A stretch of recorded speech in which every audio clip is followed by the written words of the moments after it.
Ini kadang kita bangun tidur pasti yang dipikirkan itu, kadang yang dipikirkan itu sesuatu yang keinginan nafsu ya.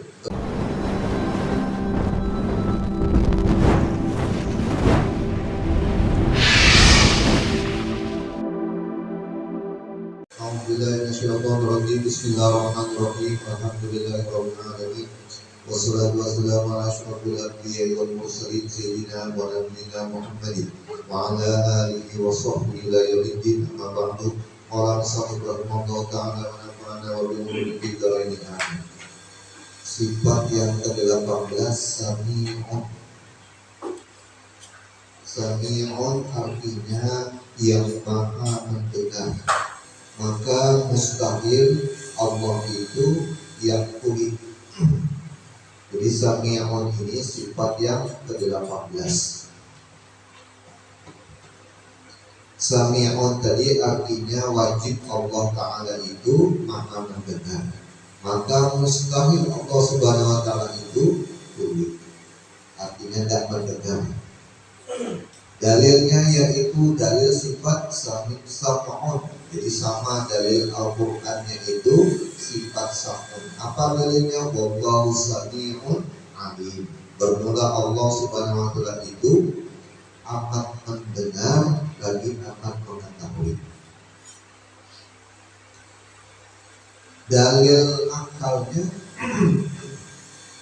akalnya apabila kita sudah meyakini Allah itu yang telah menciptakan segala alam semesta, Allah Ta'ala itu yang berkehendak menentukan dengan segala apa yang Dia ciptakan, dan mengetahui sudah pasti Allah itu mendengar apa-apa yang Dia ciptakan. Itu logikanya, artinya menurut pandangan akal kita. Maka kita berkeyakinan rasa tidak mungkin Allah itu ada mendengar. Pasti beliau itu mendengar apa-apa yang diciptakan. Tentunya mendengarnya Allah berbeda dengan mendengarnya makhluk. Kalau makhluk mendengar kadang jelas, kadang tidak jelas. Kalau bagi Allah mendengarnya itu semua jelas. Yang kedua bedanya lagi, kalau kita mendengarnya ada alat bantunya, yaitu daun telinga. Kalau Allah mendengarnya tidak pakai telinga. Lalu bagaimana Allah itu mendengar? Hanya Allah yang mengetahui caranya Allah itu mendengar. Cukup bagi kita meyakini bahwa Allah itu mendengar. Sampai batas itu aja kita punya keyakinan. Tidak perlu kita mikirkan apa Tuhan mendengar, berbeda, gelombang. Jadi kalau kian memikirkan begitu, timbul kalau bertelinga berarti ada kepalanya nanti. Nah, lalu macam-macam masih pikiran. Nah, akhirnya menimbulkan menyamakan kita dengan Allah terhadap makhluknya. Makanya dilarang menurut pendapat Ahlus Sunnah wal Jamaah, cukup meyakini Allah itu pasti mendengar, tidak mungkin tidak mendengar. Maka hendaklah bagi setiap orang yang sudah beriman, maksudnya yang sudah mengimani Allah tadi itu maha mendengar, yang bertauhid betul-betul meyakini bahwa Allah itu mendengar, bahwasanya Ia senantiasa memberi puji-pujian akan Allah Subhanahu wa Ta'ala, dan banyak memberi syukur kepada Allah Subhanahu wa Ta'ala, dan banyak berdoa kepada Allah Subhanahu wa Ta'ala. Tentunya adabnya kita apabila sudah mengimani Tuhan itu mendengar, sudah pasti untuk kita, mulut kita ini banyak-banyak memuji kepada Tuhan. Kenapa? Karena didengar oleh Allah Subhanahu wa Ta'ala. Begitu juga senangnya hati kita nih kepada Allah, artinya disuruh bersyukur. Senangnya hati kita ini pun didengar oleh Allah Subhanahu wa Ta'ala. Dan yang terakhir, memperbanyak meminta, memohon kepada Allah Subhanahu wa Ta'ala. Kenapa? Setiap permohonan kita itu pasti didengar. Jadi dorongan kita pertama memuji Tuhan. Pastilah kita itu jadi memuji karena kita itu disenangi Tuhan bila kita ini suka memuji Tuhan. Jadi mulut kita dijaga jangan sampai memuji selain dari Allah. Kenapa? Kalau kita memuji selain dari Allah, Allah itu tahu mendengar aja dengan apa kata-kata kita. Begitu juga di hati. Bila kita senang selain dari Allah, Allah pun mendengar isi hati kita. Yaitu dua aja kebalikannya. Bila kita memuji, hobinya memuji, berarti secara otomatis kita tidak memuja orang, tidak menghina, tidak meremehkan. Tapi bila dia itu suka meremehkan, mulutnya dia suka macam-macam. Apalagi misal dapat masalah, misalkan beradu-adu sama makhluk, misalkan keluh kesah sama makhluk, itu Tuhan tidak suka. Makanya orang yang bisa memuji Tuhan ialah orang yang senantiasa memperhatikan akan kebaikan Allah itu sendiri. Soalnya tabiat manusia ini bila dinyamani dia puji, bila disakiti pasti menghina. Maka dari itu latihlah pandangan kita, perbuatan kita, bagaimana untuk dapat menyaksikan kebaikan-kebaikan Allah Subhanahu wa Ta'ala, atau memperhatikan karunia-karunia Allah Subhanahu wa Ta'ala. Kalau hobinya orang itu berpandangan seperti itu, secara spontan untungnya atau mulutnya itu memuji kepada Allah. Jadi tidak masuk akal orang tadi tiba-tiba puji Tuhan. Pasti sebelum dia memuji tadi itu ada yang dilihatnya. Yang dilihatnya itu ialah kebaikan-kebaikan Tuhan. Nah, pujian ini bagaimana? Macam-macam pujian. Ada kalimatnya subhanallah, termasuk pujian. Ada kalimatnya alhamdulillah, termasuk juga pujian. Ada kalimatnya la ilaha illallah, termasuk juga pujian.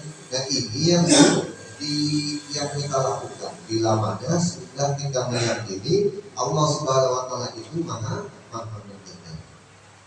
Jadi sehari itu harus ada kita memfokuskan, memperhatikan kebaikan-kebaikan Allah supaya mulut nanti dengan mudahnya kita memuji akan Allah.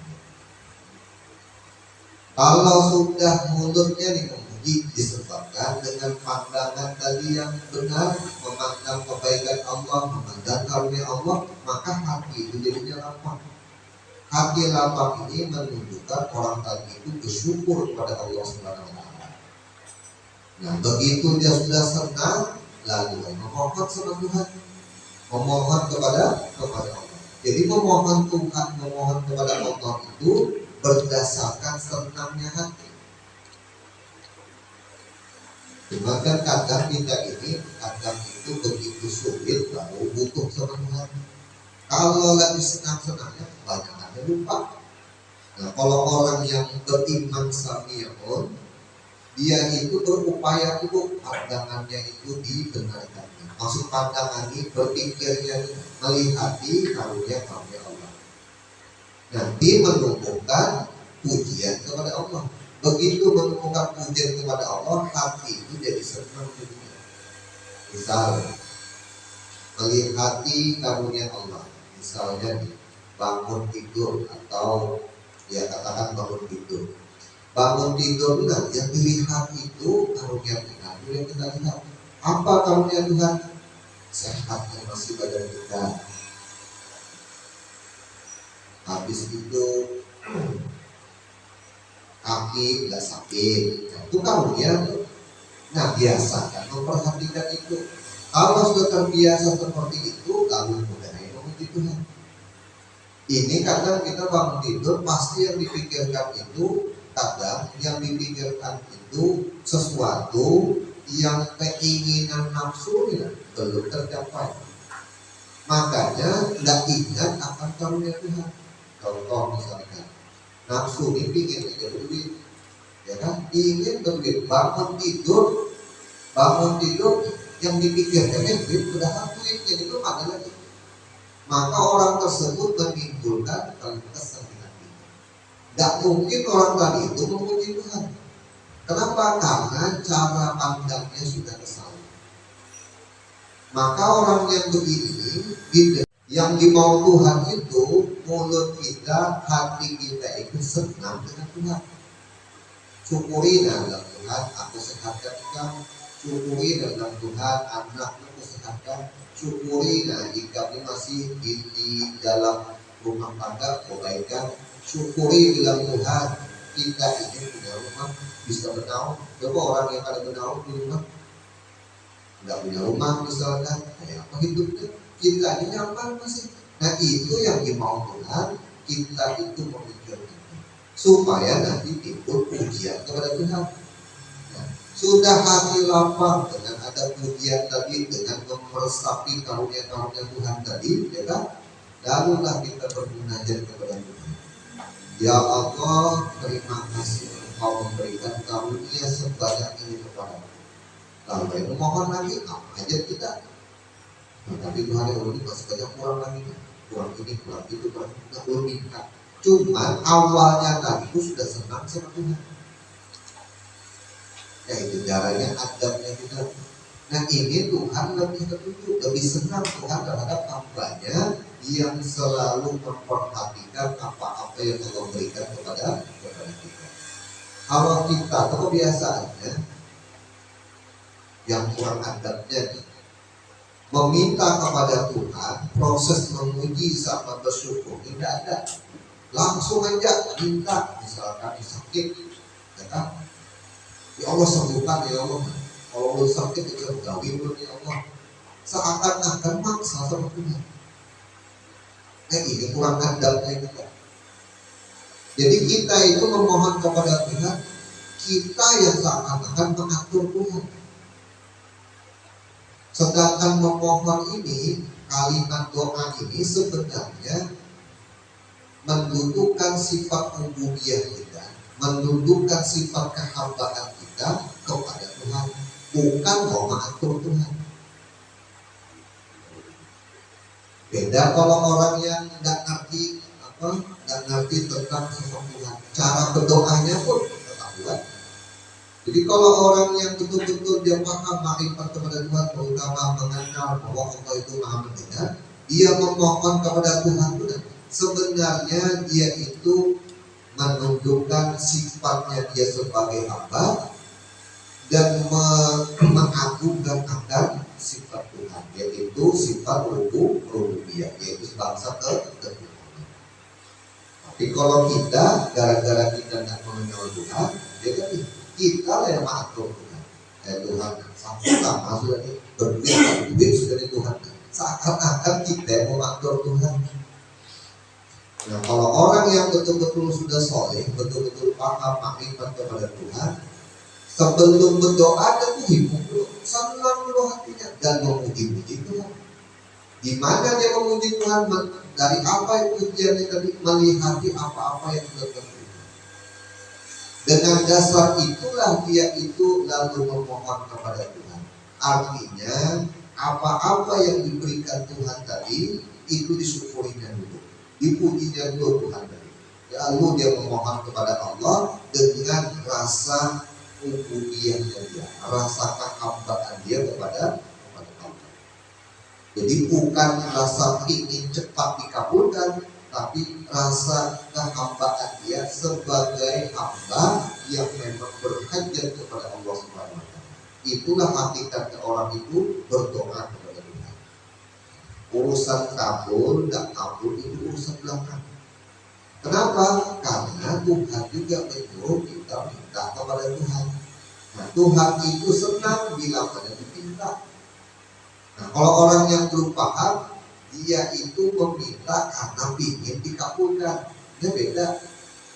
Kalau orang yang betul-betul makrifat semata, mintanya dia itu semata-mata karena meminta tadi disukai Tuhan. Jadi hobinya itu minta sama Tuhan. Itu pun berlandasan hati itu senang. Kalau kita kan yang masih kurang, masih belum paham nih, meminta itu maksa Tuhan. Ya kan? Minta itu memaksa Tuhan. Bahkan juga cepat pula kabul. Nah itu bedanya dengan orang-orang yang sudah mengerti bahwa Allah itu Sami'un. Nah, jadi adabnya itu ada 3. Yang pertama, senantiasa memuji Tuhan. Yang kedua, bersyukur, lapang itu senang kepada Tuhan. Yang ketiga, baru doa. Untuk mencapai kita itu memuji Tuhan dan senang hati kepada Tuhan, biasakan memandang karunia Tuhan. Itu dulu latihannya. Biasakan melihat karunia Tuhan. Nanti timbul kita, ya Allah baiknya Tuhan. Ya Allah jujur ya Tuhan. Mata Allah sehat bisa melihat, masih coba Anda melihat. Nah itu dulu latihannya. Lihati kebaikan-kebaikan yang ada di diri kita. Sudah itu dengan rasa lapang tadi barulah mohon kepada apa yang kita hajarkan kepada Allah. Dengan landasan karena Allah juga yang menyuruh kita itu meminta kepada Allah. Nah ini yang disenangi oleh Allah SWT. Jadi mudah-mudahan dengan berkat kita membaca maulid, berkat kita membaca selawat, Allah SWT menetapkan hati kita senantiasa memuji kepada Allah dan selalu lapang kepada Allah Subhanahu wa taala dan segala apa yang hajat kita dikabulkan oleh Allah Subhanahu wa taala. Al-Fatihah.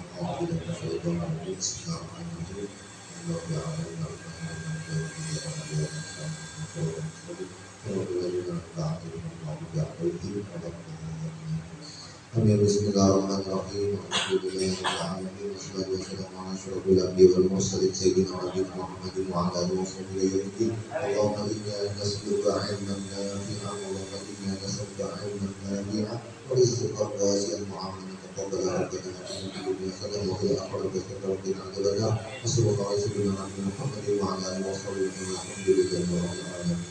Masyaallah.